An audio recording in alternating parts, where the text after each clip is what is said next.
lights are dimming. Oh my God, this is exciting. It is exciting. I'm going to turn on the mic. Is the mic on? It is. All right. Good evening. Hi. Welcome to our 30 Poems in November reading and celebration. Let's introduce our program as if we were in one of Center for New Americans' free English classes for immigrants. So, why are we here tonight? Why are we here? To celebrate poetry, thank you. To celebrate the amazing community of writers who wrote and raised through a very tough month. So to honor this resilient writing community that raised support for our program. How and when did 30 Poems in November start?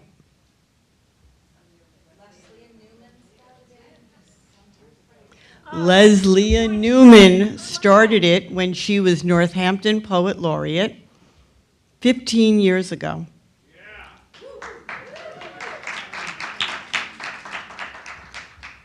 Why is this event important? Well, this is when we're in our English classes. If we did all the talking, the students wouldn't learn, right? So we're giving you the experience of being in one of our participatory classes, right? So why is this event important? It raises money. It raises from somebody who knows how to raise money. It raises about $75,000 every year for our free English classes. Yes. Why do we need these funds? To help people learn English when they're settling in their new community, because they're all plants. Because we welcome immigrants from all over the world, from Haiti to Ukraine, from Venezuela to Afghanistan, from China to Guatemala, and everywhere in between with our free English classes. And because we offer morning and evening classes, and we teach in Amherst, Greenfield, Northampton, and this year in Springfield to welcome all of the refugees who are being resettled in Hampden County.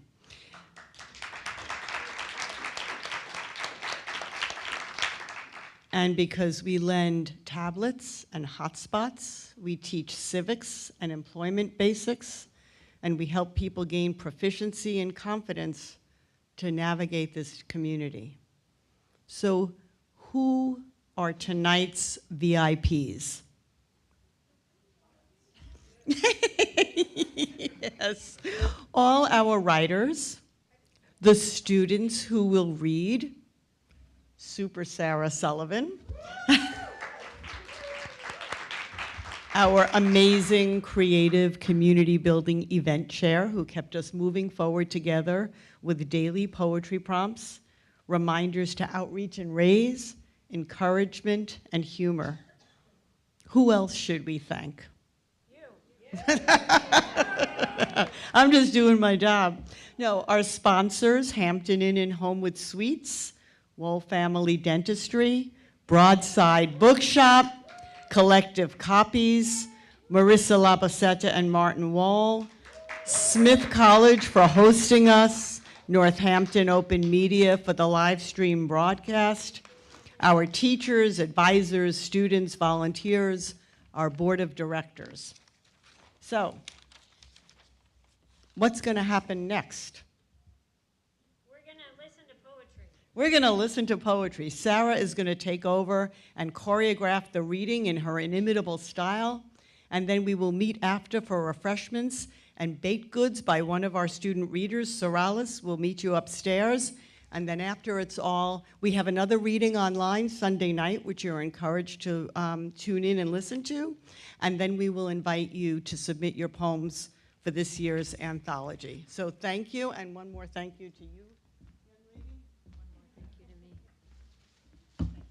I didn't tell Zarella she sent me last. Will you tell her? Will you tell her what?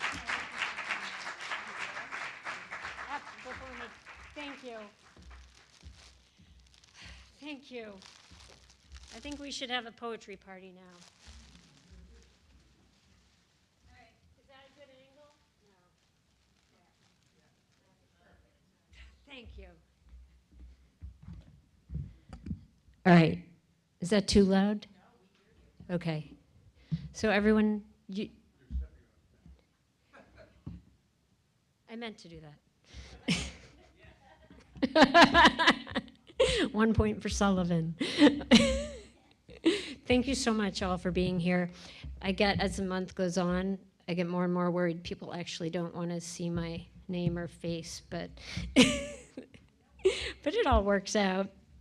So we are reading tonight. We have about 35 readers, 32 or 3. So we're mostly coming up in groups of 6, but there's like way different variations. But when I call your group, you're going to come up in the front row. You don't really have to be in order like a graduation, but for your group, come up to the front row and be ready to hop up on stage after the next person. You guys are looking good. There's an empty space right in the middle, but I'm not nervous about that. It's wonderful. So I want to thank Lori and all the staff here and all the students who have participated alongside us in their classrooms, and some of them joining us here tonight. And I'm just so grateful to all of you who really put in the effort to be here and raise money, and for all of our family and friends who wondered where we were at 5 in the morning when we were trying to write a poem. Or that might have been just me, but.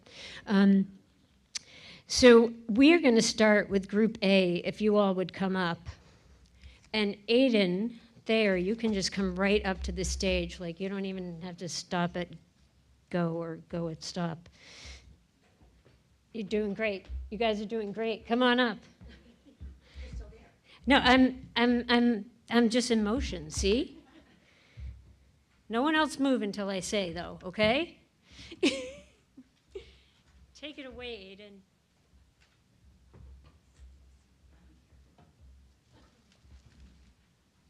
Hi, everybody.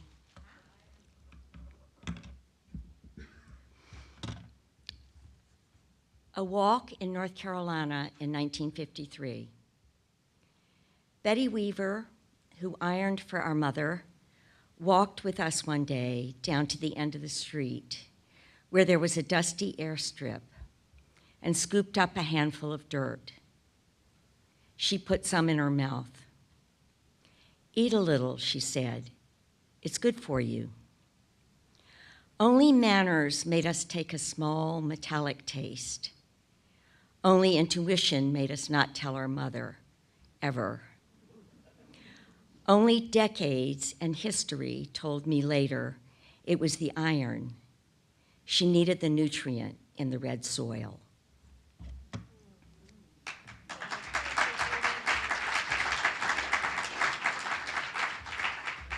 Thank you so much.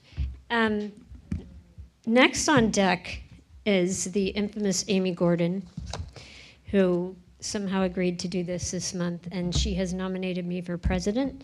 We don't know president of what, but vote for me. Okay.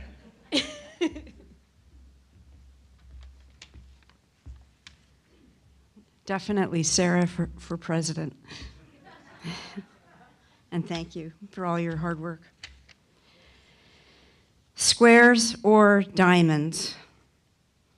I was back in the old kitchen at the pink formica table, eating cereal alone as a wan yellow light filtered in through snow-silled windows, and the air pressed like chilled cellophane against my face, my socked feet unable to settle on the inhospitable floor with its polished black and white squares, or were they diamonds? And suddenly that floor swirled up like a genie out of a bottle, and the cold and heart of it turned warm and silken, twisting here, folding there, cloaking me from my chin to my toes. Then I woke up. What use is a snatch of dream? Squares or diamonds? The world is either ordinary or dazzling.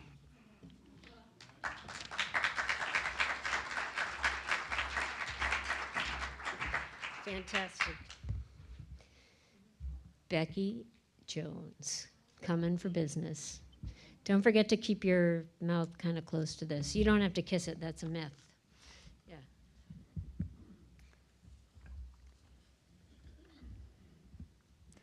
On the Cusp, after a delight song of So I Tally by N. Scott Momaday. I am the long trace of the moon across the bay, the owl calling through the darkness, the morning peeking out over the horizon, the pinkening clouds of the dawning day. I am the robin eating berries from the bush. I am the robin's russet breast glowing in the light, her dark eye surveying her surroundings. I am sorrow's companion. I am slate, etched and shaped, hard and sturdy, protective and warm.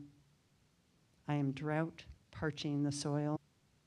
I am drought parching the soil, lightning thrashing the sky, wind whipping forests, rain refreshing the earth.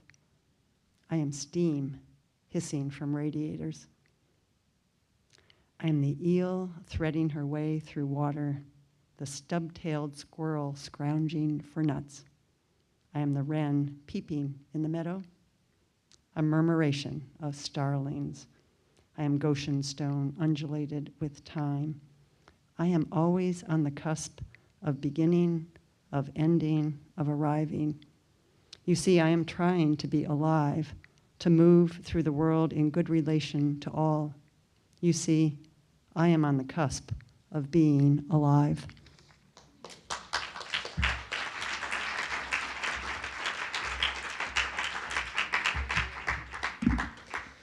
So Patricia Lee Lewis is on her way up. And I'm not going to swear, but she's effing amazing. So with challenges this month and all you've done and your poems you wrote this month were just amazing. And she's a pretty damn good fundraiser, so we'll keep that in mind.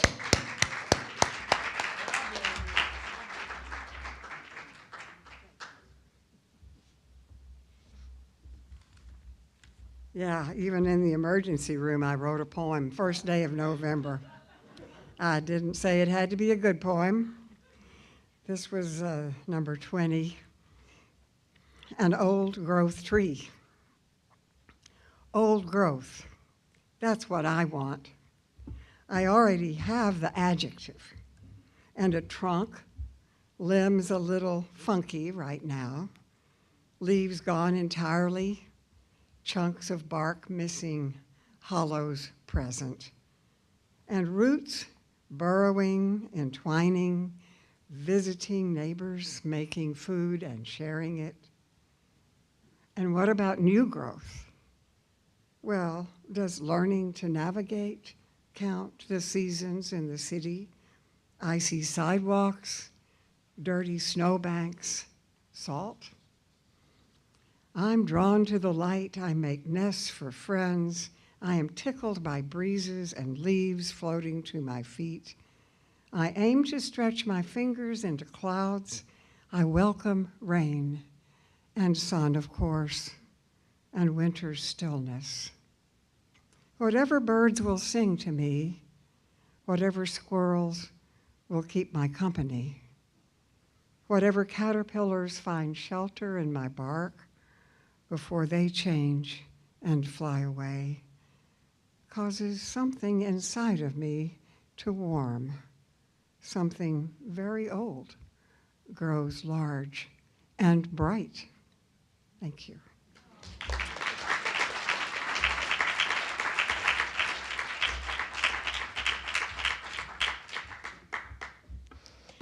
All right, next we have Carol Reinhardt. She's coming. I love that folder. I have one like that. You didn't steal it, right? No. Acme surplus.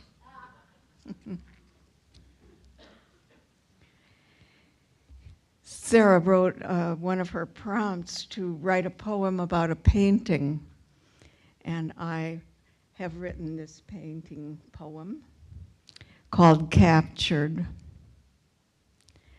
On her bedroom wall hangs a picture of the past.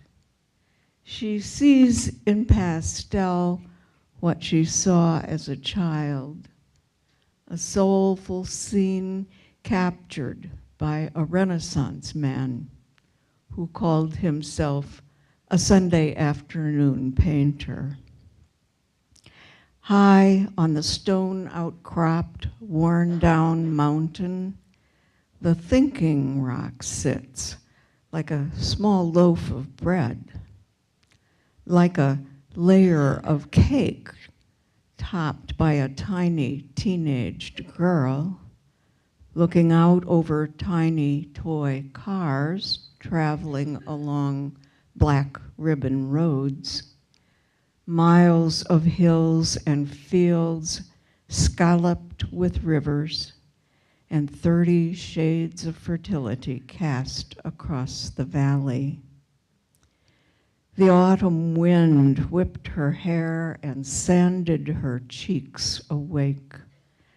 She gazed down on treetops, the lone pine, and the sugar maple grove, with red and gold-jeweled evening gown trunks. Her people spent 4 lifetimes on this land long loved by Lakota Ho-Chunk people. Each one of them took a lesson from this rock of the ages in transience and transcendence. Each one of them scaled this ancient mountain and in the wind knew oneness, and they all became people of the rock.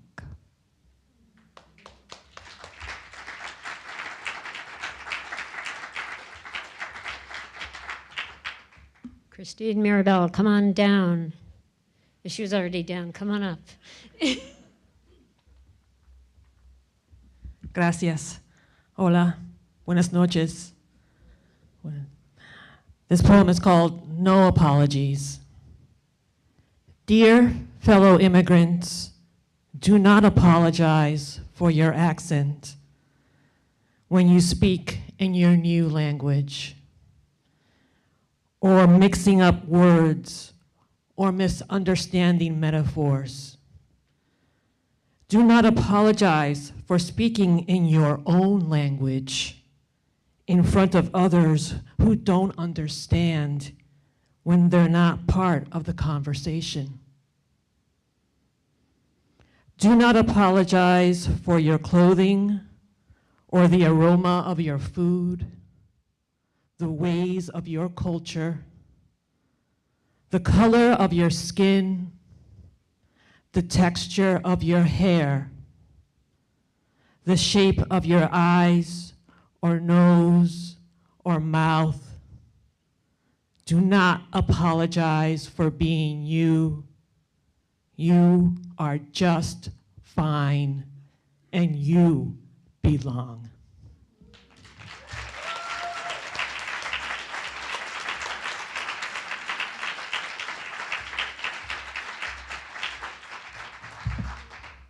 Well, that belongs on the evening news. Thank you.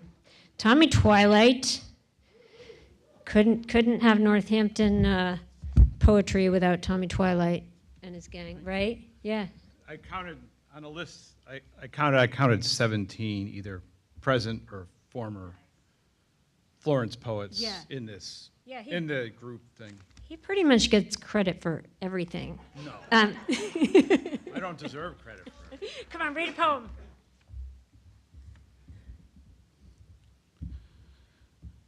I was blessed to have a great father. Not because he was a perfect man, because there's no such thing, but because he was a good man, and all that that means. My father lost his father when he was 8 years old. He could barely remember him, except that his father worked hard and got mad a lot and died young. My father had no blueprint to be a dad. He had to look after his little sister and baby brother. He had to quit school and go to work as an orderly at the lunatic asylum when he was 15 years old to help his mom. My father became a coach in Little League Baseball because me and some of the other kids would never get in the game. But on my father's teams, everybody played at least a few innings and got a turn at bat. My father was fortunate to have a grandfather who could show him what it meant to be a good man. My dad called him Gramps. Gramps was my great-grandfather. I remember him taking me fishing when I was 4 years old. My father knows how it feels to lose a child. That is a feeling we both know and share. It is a club that no one wants to belong to. And we don't talk about it because fathers and sons don't usually talk about feelings or such things because they just don't. My father rarely hugs me or says that he loves me. I will kiss my mother, but with my dad, I usually just shake hands because that's what men of his generation do, although he is always telling me how he has the best kids in the world. My father was a great father. He taught me that it is more important to be a good man than a perfect one. Not by anything he ever said, but by who he was and what he did. Thank you.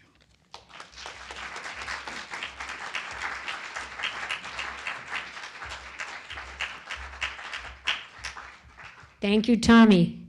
All right, everyone in Group B, come on down. Is Elsa here? Yes. You're in Group B, Elsa.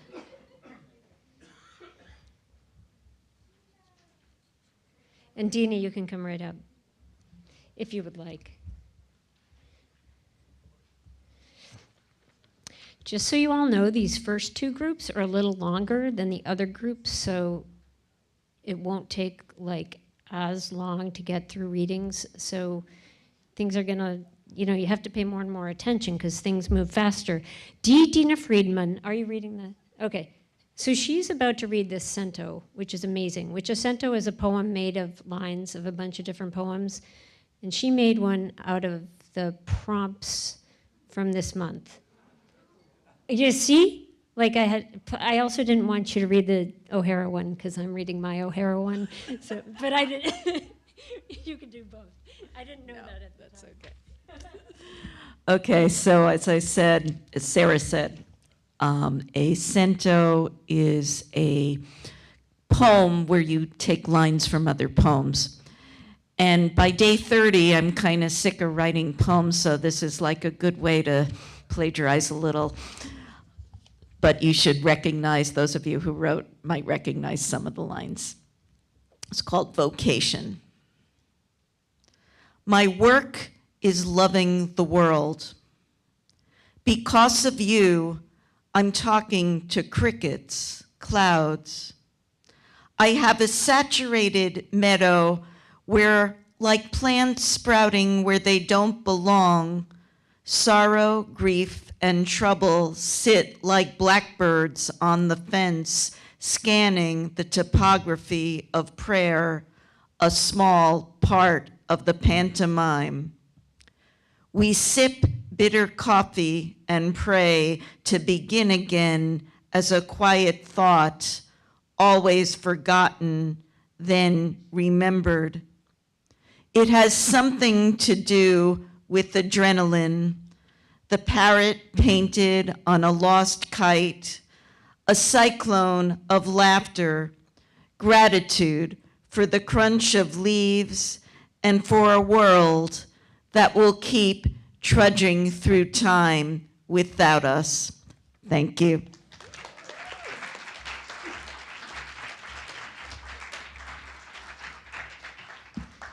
I mean, anyone can write a cento, but that's a cento, the capital C. I just want to say hi to anyone who's out there in TV land, live streaming, because we are on candid camera or being live streamed.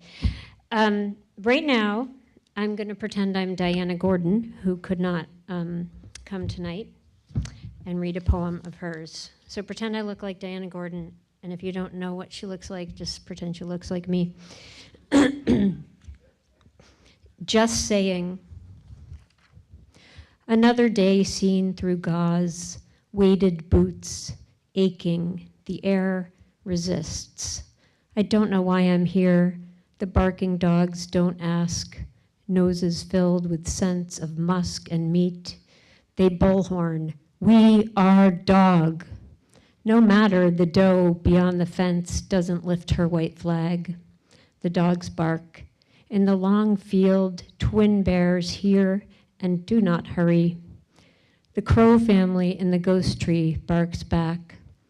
A first snow surprised us this morning, and the deer knows her purpose, to graze the weakened grass.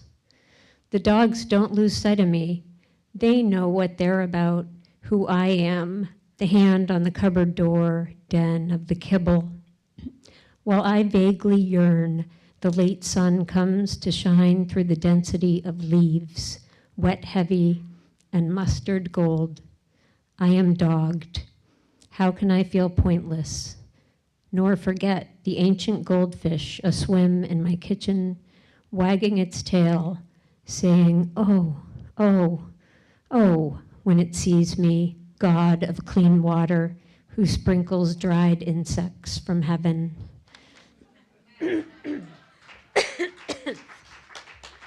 Yeah, that's on tape. Good clapping.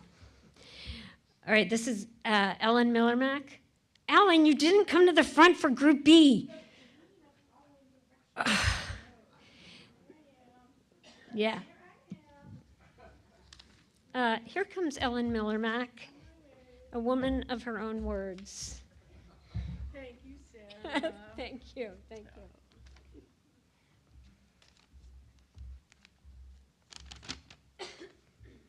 Still life. I made a photograph today of old bottles of perfume and other scented relics arranged in November afternoon light. It could be a skyline of a small, translucent city. The bottle of Halston has only a drop or two inside. It's pear-shaped with a subtle slant, the fragrance of the year I lived in Manhattan. 21 years old, and I never got to the Duchess, where I would have fallen in love, or something like it, with a woman on a bar stool. A kind of circuitry, isn't it? You place a drop of perfume the size of a tear between your breasts. It trips something in your lovers, in strangers. In Paris, my then girlfriend buys Amaryllis de Givenchy. It's bottle-shaped like blown snow. But when we get home, it is too much, suffocating. Eau de Adrien shampoo taken from the hotel. One whiff, 2 decades later, I'm here. Our balcony, a red silk nightgown. We shower and flood the bathroom. The marble floor, a sheet of ice. Thank you.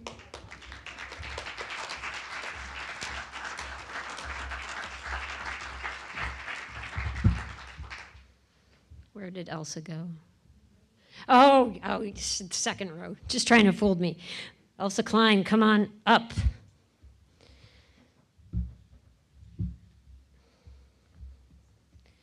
Is it a villanelle? It's not going to be a villanelle. Write this on your calendar. No villanelle. Although I did write one this year, but. Sisters. 1. Her clear soprano voice floats above my slightly scratchy alto. Tonight you belong to me. We sing those patience and prudence songs, gonna get along without you now, in perfect harmony, sitting side by side in the back seat, riding back and forth between New York City and New Canaan, Connecticut. I always wanted to be able to sing soprano, to sing the melody, hated being relegated to the harmony. Years later, I loved the fact that I could naturally harmonize to almost any song. 2, we loved that they were sisters.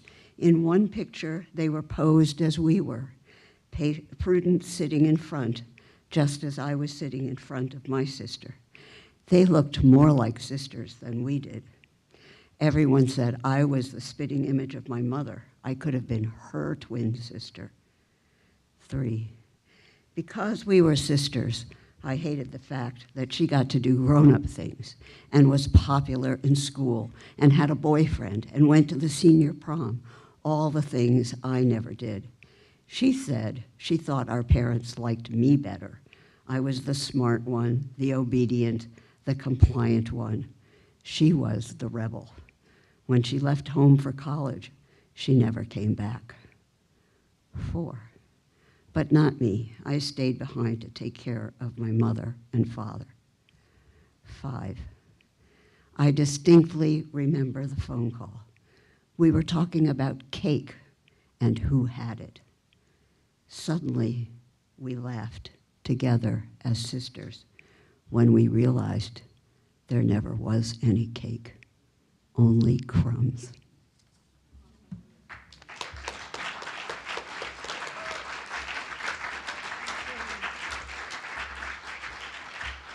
Ron?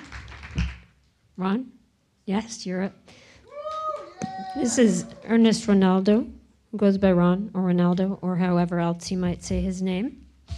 Thank you. Oh, just so you know, this is one of our fabulous students. Hi. To the leaves. You are the leaf that falls from the top of the tree. The wind blows and enjoy rocking you. Birds sings to the beat of your dance. They flurried their wings celebrating you fall. And the moment you touch the ground, you saw life, and everything begins again. A las hojas. Eres la hoja que cae de la copa del árbol. El viento sopla y disfruta mecerte. Pájaros cantan al compás de tu danza, revolotean sus alas celebrando que caes, y en el momento en que tocas el suelo, siembras vida y todo comienza de nuevo.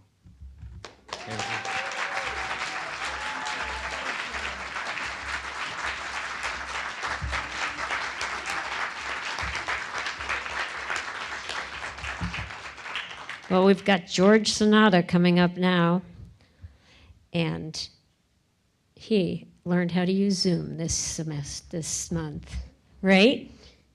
Yes, what? You're a professional Zoom user now. Yes, thank you very much for guiding me through Zoom recently. Appreciated that.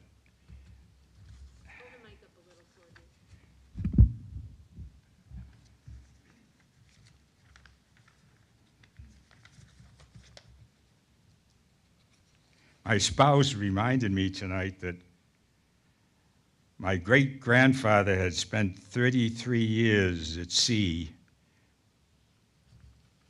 and only saw his wife in 3 years of that period on a whaling vessel. And she said, you know, genetically, she said, you've got a problem. You know, you've been at sea most of your life, but you were really on land. And I'm kind of worried about you, she said, because, you know, we've been married 65 years, and you now have been overseas in 43 countries working, and over 35 years. She says, what I'm saying is, please don't read to people tonight about those travels. Find something else. So I don't know. I'm having a tough time finding one, but I'm going to put one out here right now. All right. I got one that's a little more static, maybe. This one's called Airport Downtime. Once a whirling dervish of a ringmaster in a flying consultant circus, a trained observer, political watcher, on pilgrimage, decoding prayers decade to decade, country to country, continent to continent, airport to airport, now edging toward a 9th decade, memories of excitement slip into nightly dreams in a boring, boring retirement. After long, languid afternoons slumped in scratchy rattan chairs and dirty airport lounges, counting the bags and boxes and cloth-bound possessions piled in heaps, thumbing through week-old newspapers, fingertips tracing exotic Sanskrit swirls or Chinese calligraphy strokes, straining for a little English or a familiar Romance language. After measuring evenings by lukewarm teas served in chipped porcelain cups with broken handles, by bent over old men in threadbare stained white jackets, tongue-tasting tangy tea, inhaling chamomile peppermint stirred by the wings of floating black flies, or black Celanese blended with sweetened canned milk, sometimes even thick syrupy coffees, holding upright spoons hostage after the evening Azan prayer and other inaudible announcements on crackling speakers. More postponements, flight cancellations, delays, a time to decide to return to another dingy hotel room, to inhale damp mold, stare up into a mosquito net, wait for the whir of the ceiling fan to hypnotize me to sleep, to hypnotize me till an aging gecko falls through onto my beating heart and wakes me up old. Thank you.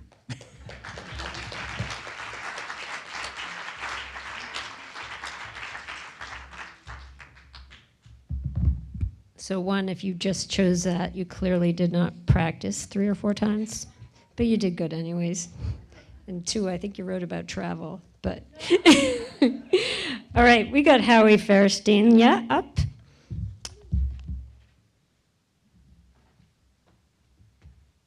This is the best reading voice. No pressure. Hello. So this is number 13. What did I tell you? Sorry. It was inspired by a poem by David Ferry called The Soldier. Tuesday evening, a killing frost last night, another fire now ablaze. As usual, there's only me writing this to you, and the cat furiously licking her fur. I drew the curtains against the early darkness, leaves of mandevilla shinier than ever remembered. No one out walking to the lake, only traffic noise so different than the ocean's metronome, adding to wood stoves' rhythmic crackling. I love you and miss you even more after the time spent together these past days, anticipating looming winter with a mixture of dread and wonder. This, my life now, home, though far from home. Thank you.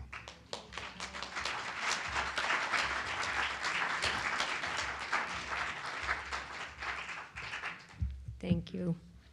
And now here comes Janet Alfs, who has been a longtime supporter and in the community and for Center for New Americans. Not that other people here haven't who came up, but I just wanted to say that. Hi, everybody. This poem is dedicated to Grandmaster Wen Mei Yu, a beloved Tai Chi teacher and friend who died on October 31st. Like swallowing sunshine. We split one piece of Taiwan pineapple cake. Her favorite, she said. Like swallowing sunshine, nothing to fear. As palm trees cast crowns on the wall, shadow fronds that glowed. No separation between our hands clasped in silence. Her last few months, she could not speak, so I did, and she listened. As if my words were characters whose careful strokes brushed her face like feathers. Believe it, she said, and I heard her try to tell me not to worry, but her voice broke like a rain cloud, and the 5-petaled flower, luminous white, I would find on a chain link fence beyond, echoed the open sea. No separation between how the cake tasted sweet, mixed with salt, melting down our faces through the moon gate. Our last embrace, the first dance of the red-crowned crane we have followed to this fragrant garden, eternity sparks, neither light nor dark. No separation between how the cake tasted sweet, melting down our faces through the moon gate. Our last embrace, the first dance of the red-crowned crane we have followed into this fragrant garden, eternity sparks, neither light nor dark.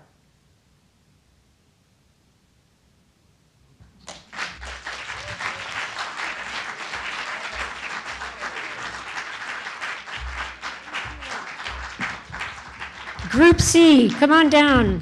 Don't break rules like Ellen Millermack.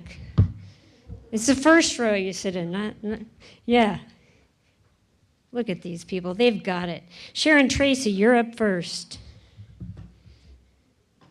Because S comes after J-A and before J-E.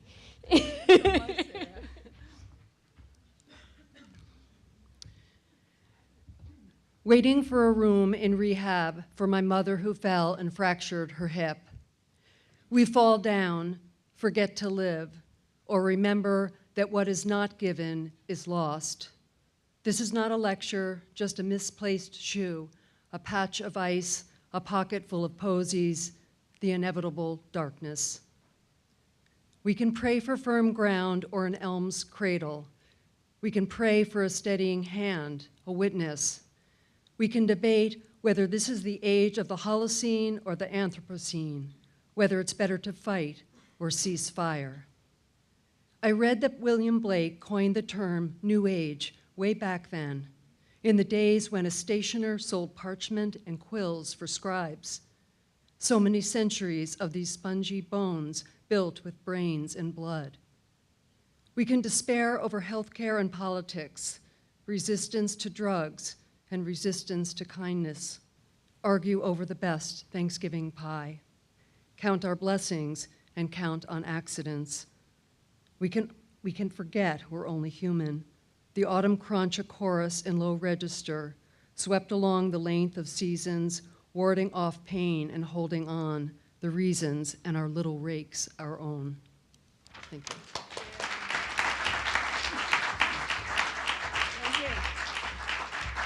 Jenny Ryder, you're up. Thank you. This is a poem that I wrote in response to a photo prompt that Sarah sent out in her daily prompts. Patient belongings. I was made to hold, like a soldier holds territory, without being asked or asking, whose shoes are these? Will they have a doorway to come back to and feet to warm the dust of home? I was made to hold what a person owned before being wounded or sick, but cannot hold power or water for my hospital in flames, rocket blown. Forgive me. I was made to hold the life reduced to small change, headscarves and keys for bulldozed gates, because possessions are a map of what can be done to you, and the map is lost. But I was not holding anything important enough to keep the operating lights awake in children's eyes, or the generator's heart pump from thumping weakly to a stop, like the defeated fist of a mother trapped under rubble. I am only a shopping bag. I am not strong enough to be a tomb. Thank you.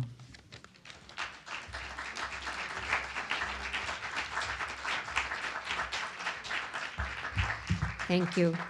Thank you. We have Jennifer Ladd coming up next. Another total regular. I mean, I could just say that every time, well, almost every time. Jennifer, thank you. Hello. This was November 23rd. It came upon me by surprise, sitting in their living room.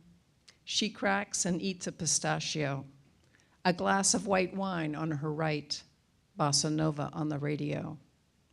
Contentment. For the moment, time is soft.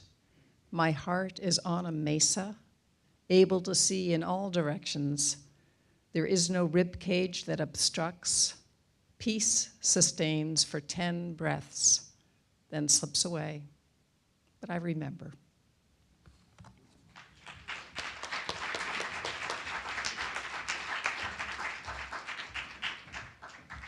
Thank you.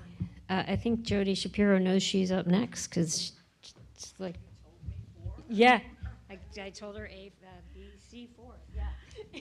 Okay. Hi, everybody. The day they smelted Robert E. Lee, Charlottesville, North Carolina. I've watched things melt and burn, candle wax strips reforms shape, match flames melt crayons into soda bottle caps to play Skelly on Brooklyn streets. A campfire burning, sizzling sap squeezed out, marshmallows blister under heat.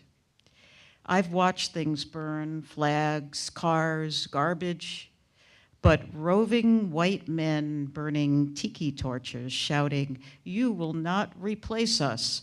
Watch us drive backwards, rolling over humans." We needed a melting miracle.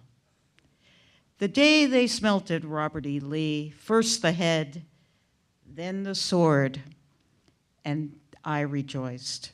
And then the body, the horse that he used to chase and maim, I celebrated. The world arced toward justice.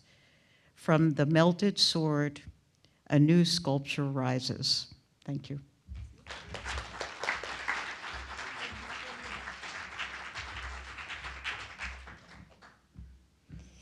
Judson Brown, come on up. I really wanted to say come on down that time because I'm a poet, yeah. Judson Brown, come on down. I'm going to break a rule. We're not supposed to speak before the poem, but I have to share my method for getting through 30 poems in a month, and that was I was going to find interesting words or just old words or fun words and look up their etymology, put a little bit about the etymology above the poem, and then find a quote from somewhere where the word was used, and then proceed with my poem. So this is against. From Middle English, against, opposite to, facing. From Old English, ongeng, ongyan, up to, toward. Same root as again.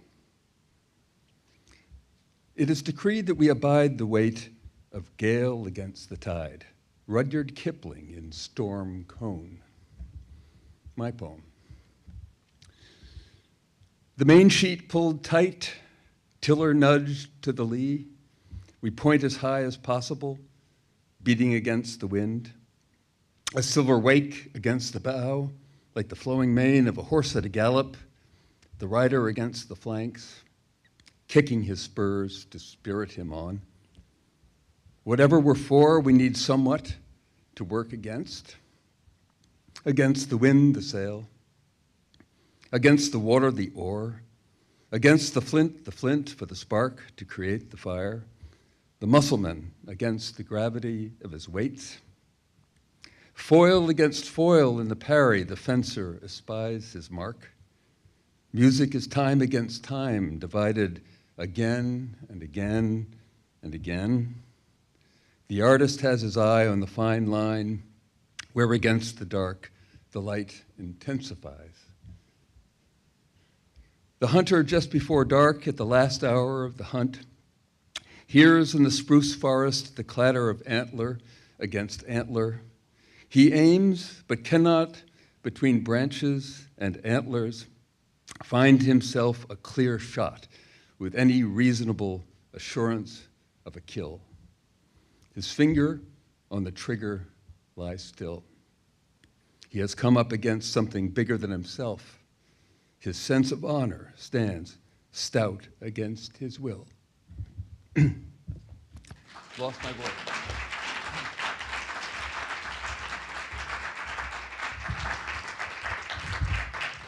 Yeah, I can tell you that method would not have helped me through 90 days, 30 days. It just felt like 90. Julie, is Cavaco, right? Yes, score for Sullivan. All right. Cheers, Julie Cavaco. Hello.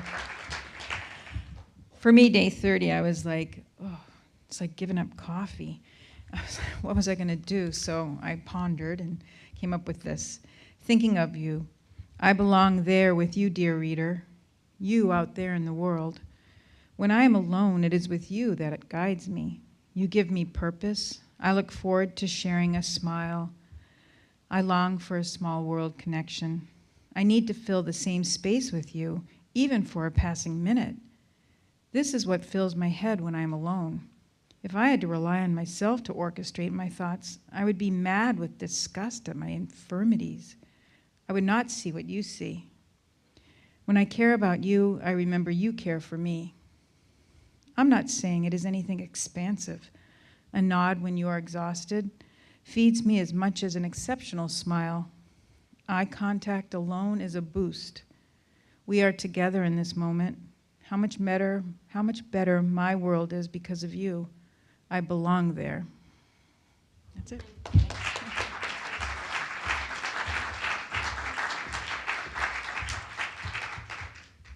Thank you so much.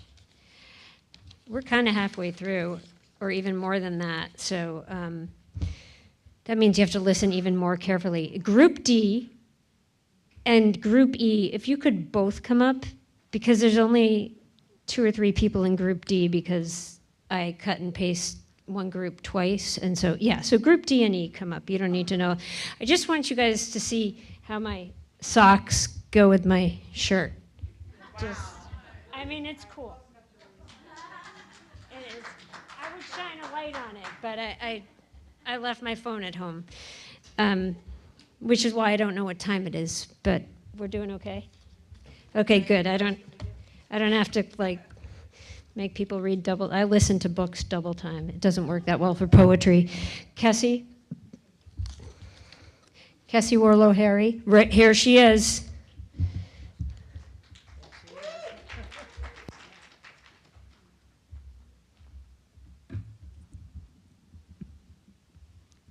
Hello? Hello. Little closer. Let me keep. Let me keep my turquoise parka patched with duct tape, black and green. Let me keep my grandmother's egg white beater with its hard-edged handle that makes you scream.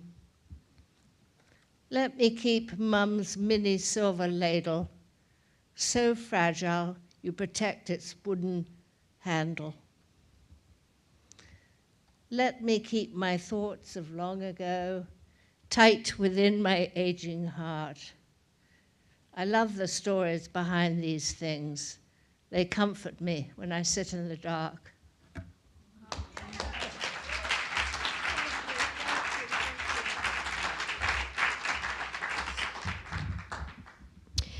Okay, so now I look like Kitty Coffee Bince.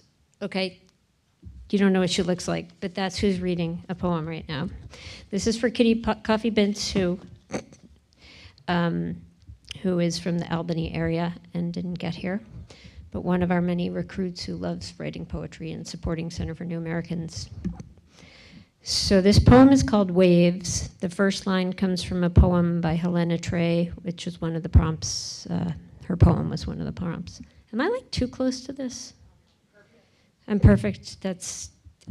I'm trying to let go of perfection because it's, it's a burden for real, but not just for me, for all of us. Waves. It has taken a lifetime to understand oceans, how rippling waves uncover what is buried, treasure pushing through heavy mud. It has taken a lifetime to recall childhood wonder in sea glass, a gem tossed over and over, sharp edges tumbled to gentleness. I know now how the lingering of currents, the patterns on changing sand, reteaches the beach about transformation, footprints disappearing into an erasable past. It has taken a lifetime to learn the blessing in perseverance when every effort gets pulled under to become something new, breaking on a roughened shore. I too am made of water and surprises. Here on this worn-down beach where I stumbled upon ancient sea glass, tangles of seaweed, weathered stones, I too am made of grace, of infinity. Both of us, ocean and me, searching for redemption, the salinity of memory, salt water in our tears. We're clapping for you, Kitty. Yeah, that was okay. So you're not going to believe who's reading next. Lori Millman. Yes, yes, yes. She's always wanting to read poems, and this time I said, okay. Don't believe everything she says. This is November 27th. On days when I cannot process the news, when hope feels futile and optimism naive, when humans seem beyond redemption and praying is blowing in the wind, the moon may interrupt. Unperturbed in its perch beyond our fray, undeterred in its cool light by passing clouds, the moon's unwavering gaze recasts my world. Its long shadows reframe the woods.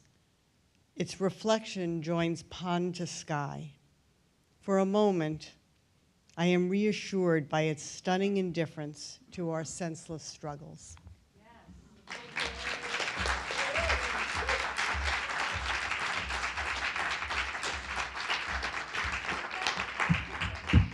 Is Narissa tuning an instrument or something? Oh my God, that is. Do you think that calls row one? That's counts as row one. Yes. Yeah, so what happened is like group D just had to disintegrate. D for disintegrate. Yeah, that's not doesn't mean it'll happen to everyone in group D. It just means some of the people ended up being in group C because of my alphabet and yeah. Oh my God, this is Narissa Niels. Hi. Woo! She got me there. I did. I discovered her. Yes. She made me do it. I want to say that November has become my favorite month because of Sarah and Lori and 30 Poems in November. This was actually poem number 1.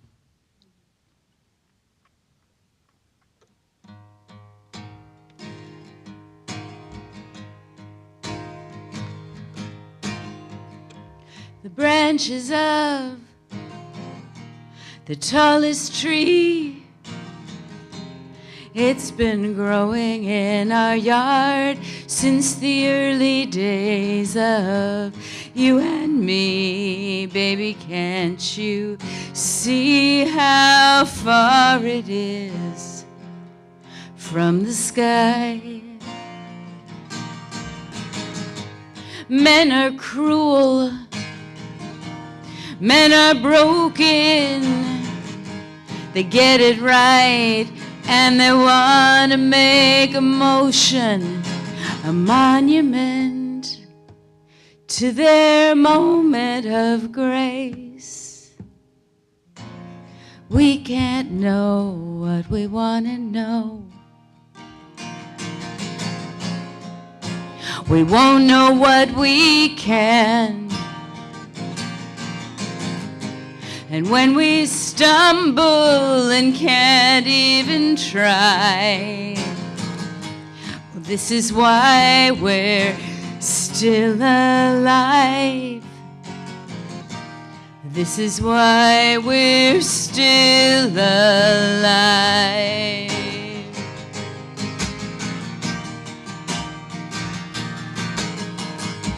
See the waves, they don't stop rolling. I hear a bell and it won't stop tolling. It goes on and on. Baby, can't you see how all of us won't survive? Still we're here, still discovering. We get it right and we think we are uncovering reality. It's a moment of grace. We can't know what we want to know. Oh, we won't know what we can. Even Jesus couldn't unify his tribe.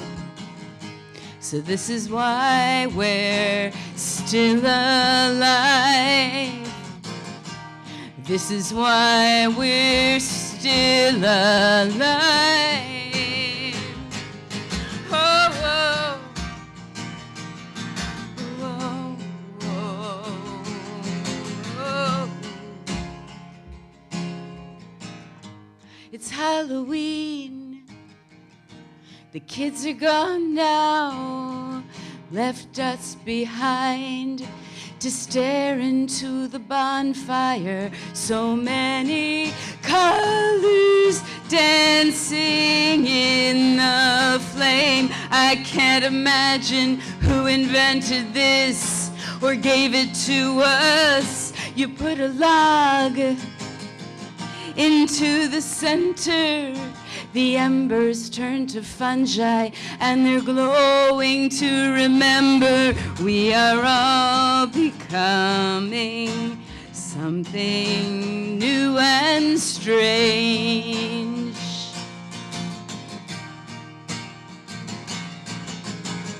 So when we crumple and burn into the night, even so we shine our light, joining all who made this flight, joining all who make this light.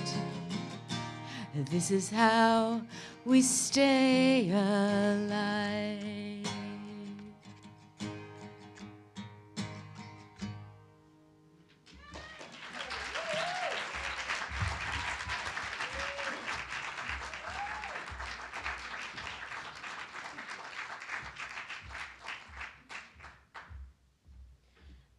Just so you know, I could have done that too.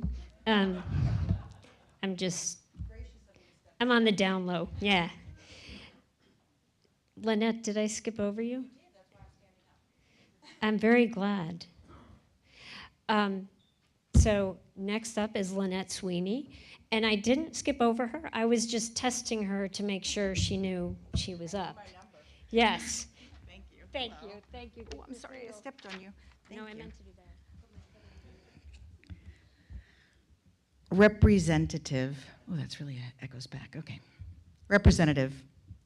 The six-pointed star nestled in my throat identifies me as Jewish, makes me an ambassador.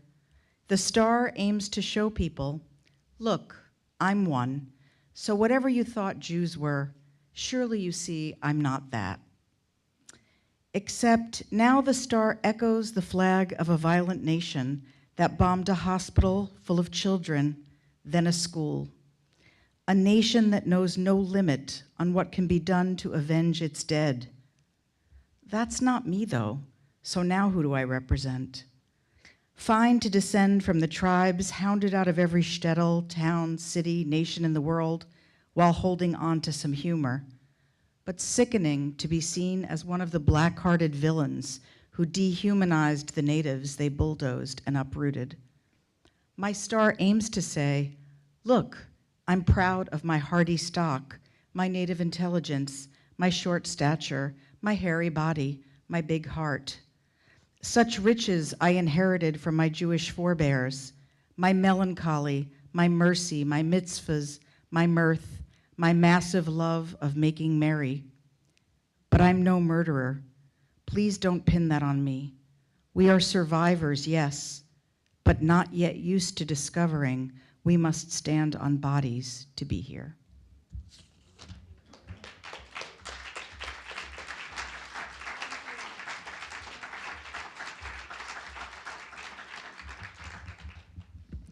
Thank you. It's amazing how much ground we cover in here with so many different topics and poems. So now I'm going to return to the Sarah alphabet, and Linda Neese, you're up. She would have been before Niels, but I had a reason that didn't work out for them to be in the other order. So here's Linda, one of our teachers teaching poetry. Yes, one of the very proud teachers who happens to have 3 students here tonight. All of them reading. Life aquatic. The drip, drip of rain outside the window mimics the faucet, sink full of dishes. Waiting for the wash, rinse, dry.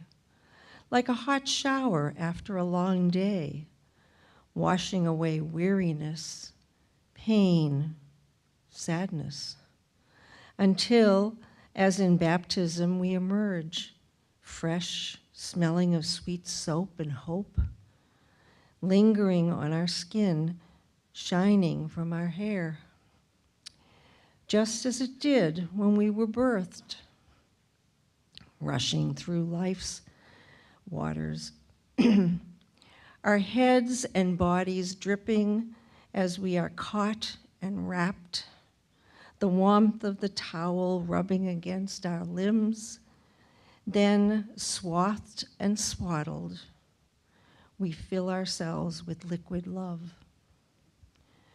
The drip, drip of the faucet imitates the tears falling from my eyes. Missing Mama.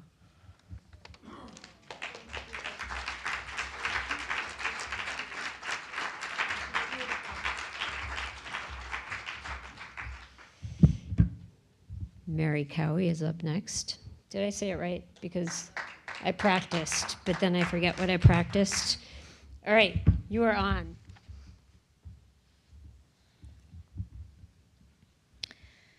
Mixed flock. Between brown grass, frost-blackened coneflowers, and leathery leaves, the ground is moving. popping like minced garlic in hot oil, random hops and pecks, the beak of a dark-eyed junco here, the tail of another there, maybe 9 juncos, plus a pair of goldfinches, eating seeds from the evening primrose, a female cardinal on a bare branch, and a couple of white-throated sparrows in the leaves, all about their birdie business, scratching in well-spaced silence until one dark eye sees the slow paw of the prowling cat lift and alerts the flock so they flutter up as one, black and white tail feathers flashing the cat farewell.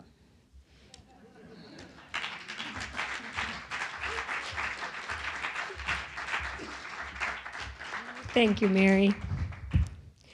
Michael Allen Roche Loan, Roche or Roche? No matter what, I did it right. That's what you're saying, right? Yeah, third year writing, first time reading. All right, 3rd year, first time reading. Yep.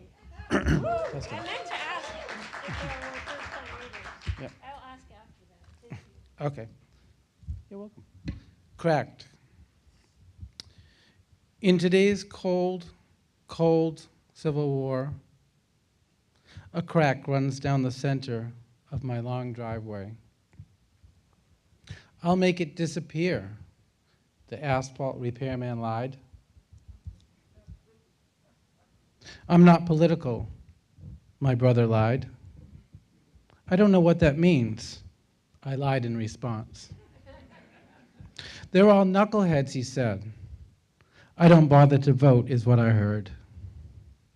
For decades, I've marched in the streets, shouting with the crowds, while you buried your head in the sand and became the knucklehead you scorned.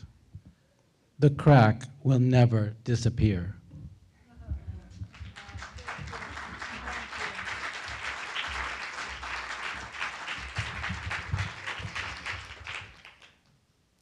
Peter Bryant, come on up. Thank you. This is the last person in Group E, and so then there's going to be Group F, so don't come yet, but just get ready. That pretty much means anyone who didn't read yet who's going to. Peter Bryant. Hi. I was shocked that somebody else did number 23, but there must be 2 different ways to do 23, I think. Spider's web, oh so ekphrastic. Spider's web, oh so ekphrastic. Were you made by loose elastic? Gossamer thread, oh so fine. Are you made with fishing line? But is there a line that's so thin? I think not. Spiders win. Tell me now and don't make jokes. How is it you do the spokes? It looks like spokes at 10 degrees. How do you get so high in trees to do the top ones? I don't know. Can the silk do an upward flow? Please tell me now, have a heart. Where is it that you start? The trees and light make a lovely set. You did arrange this, I do bet. The target's set above the ground. Is there a person to be found there? I tried to keep my eyes on the bullseye on the horizon. Oh, I see, it must be me. From where I am and what I see, the target moves, and it is true, the target is unknown to you. Your target's small, mostly at the bottom half. Do you feel a tug, or do you spot them? To see them will be no surprise. It must be easy with 8 eyes. I still don't know. Please have a heart. Where is it that you start? Thank you.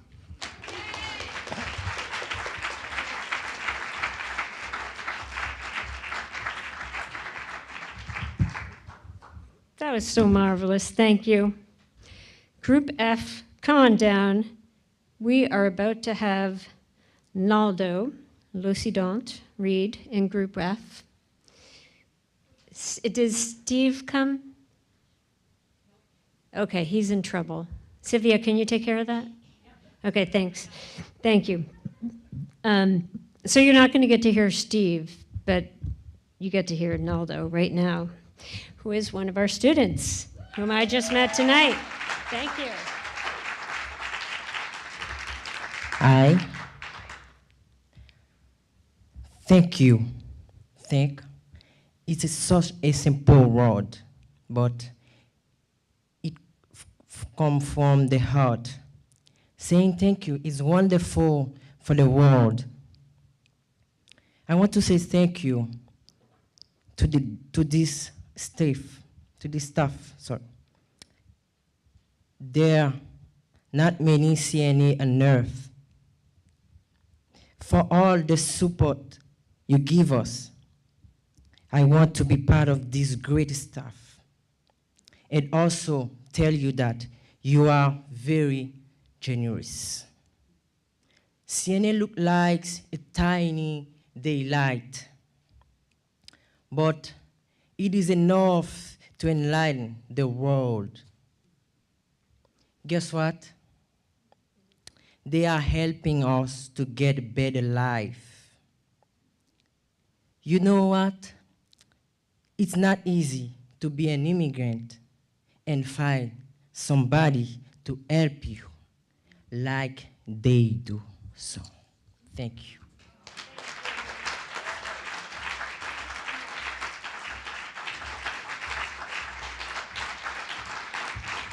That was awesome. So next we have another fearless community leader, Sylvia Gover, right? I get 2 tries every time, and this is only the 5th or 6th year I've introduced her. So, thank you.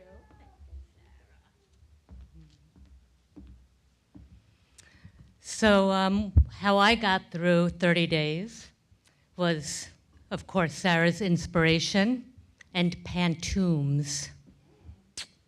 So this one is called Woodpile, Moon, Axe, Forsaken. I walk to the woodpile at night with my axe, beyond the little pink house between forest and swamp. All 5 winters since you were taken from me. Blade poised above log, propped up to be slaughtered, split. Beyond the little pink house between forest and swamp, desolate as Hagar with her grief in the wild. Blade poised above log, propped up to be slaughtered, split. The cold so sharp it would kill if I stand here much longer. Desolate as Hagar with her grief in the wild, the pale face of the wood stares up at the moon. The cold so sharp it would kill if I stand here much longer. Heart feral as a wolf, I howl at the stars. The pale face of the wood stares up at the moon. All 5 winters since you were taken from me. Heart feral as a wolf, I howl at the stars. I walk to the woodpile at night with my axe.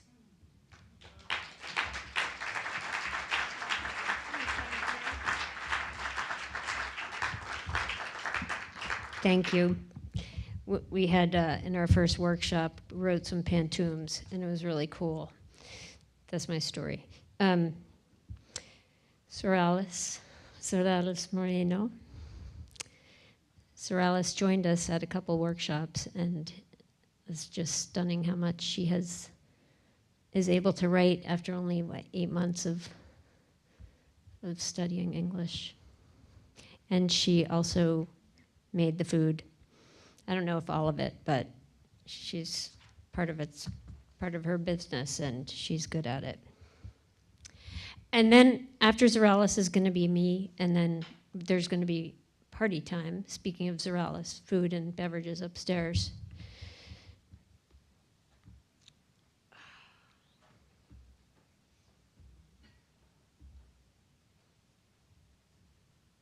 I want to know what one you're going to read.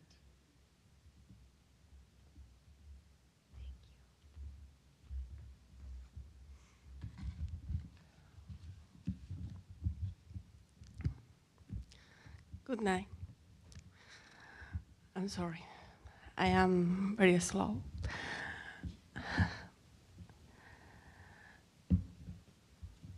Tree uprooted, with the roots and lifted round. Today intend to take root in the fertile land. That lifted room with the roots today embrace that new land, nourishing from its benefits to continue growing, making its branches become more robust and extensive, that they can house and shade the shoots that grow free in the new land. Now its original home, may they achieve roots so deep that they merge and confuse with the earth itself, and its fruits and shadow of the future should house the certainty of what is right, although painful, necessary.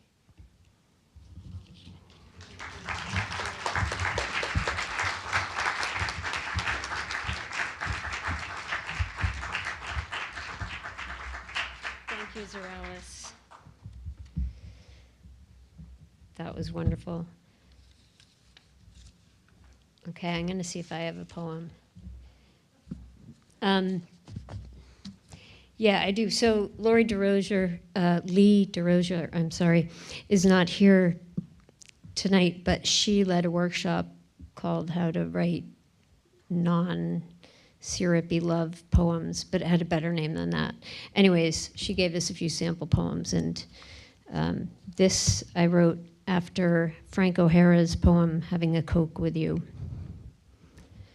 I stare into your eyes because they are even brighter than my new sports car, wild poppy red, greener than the arugula in the salad I toss with zest before dinner, clearer than the sidewalk just hosed down by the fruit store owner who sold me the tomatoes, which do not remind me of your eyes, and recommended the special of the day, Haas avocados, just ripe enough to lay atop the salad, with a sprinkle of salt, like the flecks of almost gold in your eyes I stare into now and then as we saunter, careful not to trip on the curb while we head down the street to get a pastry and some coffee.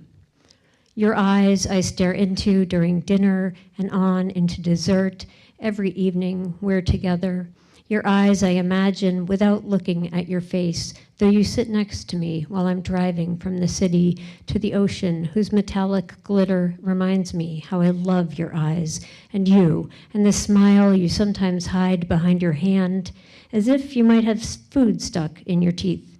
Although you don't, is like the ripples when a wave flows back from shore to water, the rolling pebbles, almost laughing, like your eyes when you tell a subtle joke, and it takes me almost a full second before I realize you're kidding when you tell me that you're tired of me staring into the warmth of your eyes, the eyes that melt me. So that's it. We did it. We did it. Thank you all. And I just want to remind people that a lot of readers who aren't local or weren't able to come will be on Sunday night at 7 on a Zoom link, which we'll be sending out Friday. So don't forget to listen to your peers too. But before not forgetting that, don't forget to go and eat and drink and say hi to people, because this is an amazing community. So learn everyone's name backwards and then you can leave. Okay, go upstairs, eat. Thank you.